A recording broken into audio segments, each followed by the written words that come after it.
Hello, everybody. Welcome back to my YouTube channel. Before we go into the recipe, please do like and subscribe to my channel. Today it was family cooking time. You can see my child helping me in washing the veggies. My entire family is also helping me in chopping all the vegetables. I have added carrots, beans, potato, cauliflower, and peas. Add about 4 tablespoons of curd, salt, turmeric powder, red chili powder. Mix it well and allow it to marinate for 15 minutes.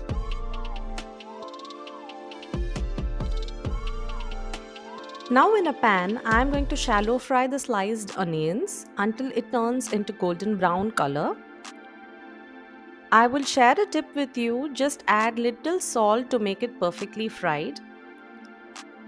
While that's happening, I am going to wash and soak about a glass of basmati rice. Rinse it thoroughly and let's soak it for about 10 minutes. Our onions are ready. Let's filter the excess oil and keep it aside in a tissue paper. We are also going to use this at the end of this recipe.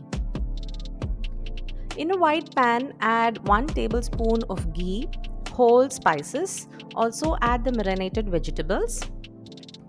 The whole spices I have used here are the bay leaves, cloves, tiny cinnamon sticks, and black peppercorns. Add little garam masala, biryani masala, and ginger garlic paste. Now garnish it with some mint leaves. Slowly add all the soaked basmati rice. We are not going to layer this biryani as it's just a one pot recipe. Add water till all the ingredients are soaked nicely.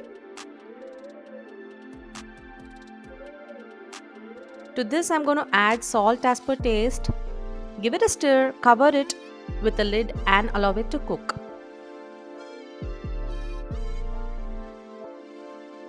In the same pan where we fried the onions, I am going to shallow fry paneer. I have cut it into 1-inch cubes. Give it a quick toss and we have the golden brown paneer, rich in protein and calcium. Now the veg biryani is well prepared with rice being fluffy and not mushy. Enhance it with fried onions and paneer cubes.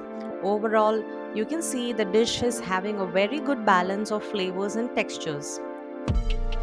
Do serve it hot and thanks for watching. See you in the next video.